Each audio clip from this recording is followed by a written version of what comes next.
My name is Elias Brasil de Souza.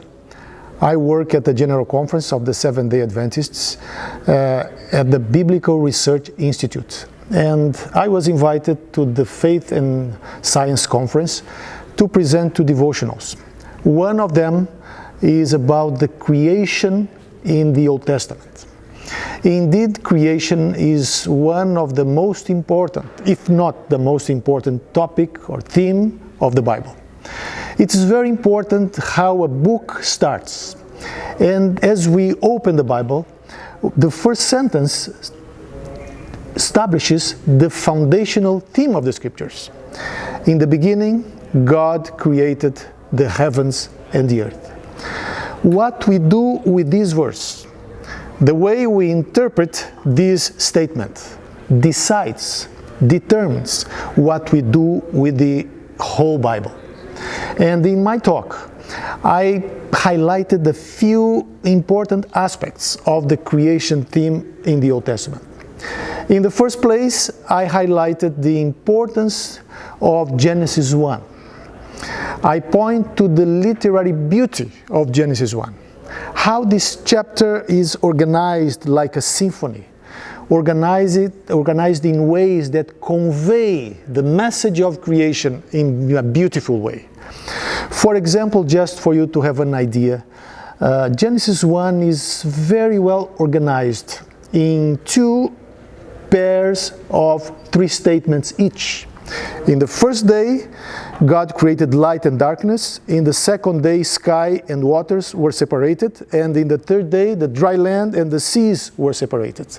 These three first days of creation, God performs a work of forming. Then the next 3 days, God created the sun. The fifth day, God created the fish and the birds. And on the sixth day, God created the animals and man. So the next 3 days, God performs a work of filling. God fills the earth.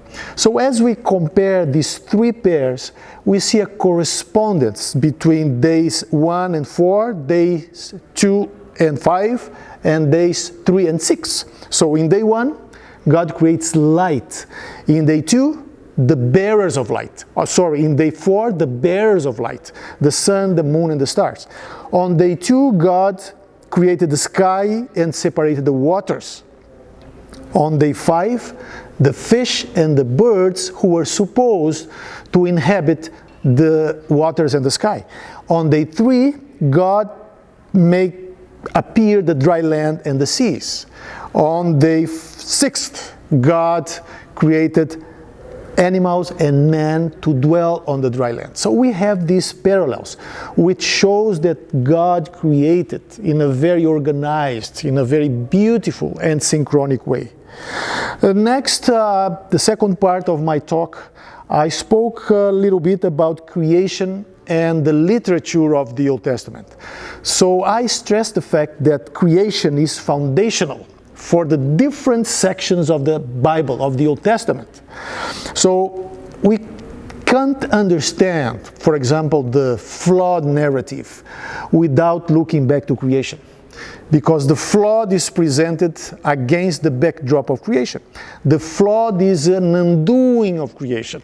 And finally, at the end of the flood, there is a recreation.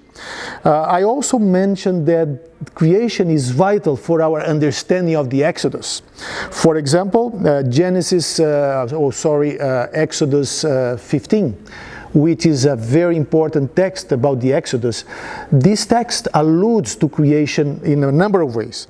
Next, I also mentioned the connection of creation with the sanctuary. So I mentioned the fact that the account of the building and the inauguration of the sanctuary that is reported in Exodus chapters 25 through 40 is divided into 7 sections, which mirrors creation.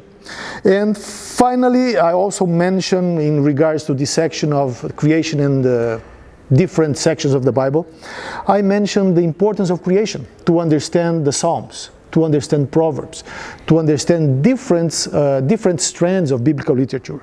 My third and final section was the importance of creation for the Seventh-day Adventist beliefs, for our 28 fundamental beliefs. So I mentioned that we cannot make sense of our system of beliefs without creation. Our fundamental beliefs start with the Bible, then with the character of God, with the nature of God, and it mentions different aspects of the teachings of scriptures, the nature of man, eschatology. So we cannot make sense, and salvation, of course, we cannot make sense of these beliefs without a foundation in creation. So creation, and I concluded my talk saying that creation is the foundational concept of Scripture. All doctrines, all teachings of the Scriptures, they depend on creation. If we destroy creation, we obliterate the whole system of biblical teachings. And I finalized, make an appeal to my audience to hold dear to creation, to uphold creation. We should not be ashamed of holding our belief on creation, because this is a gift of God's revelation to all of us. Against the backdrop of creation, our lives make sense. Against the backdrop of creation, we can understand redemption.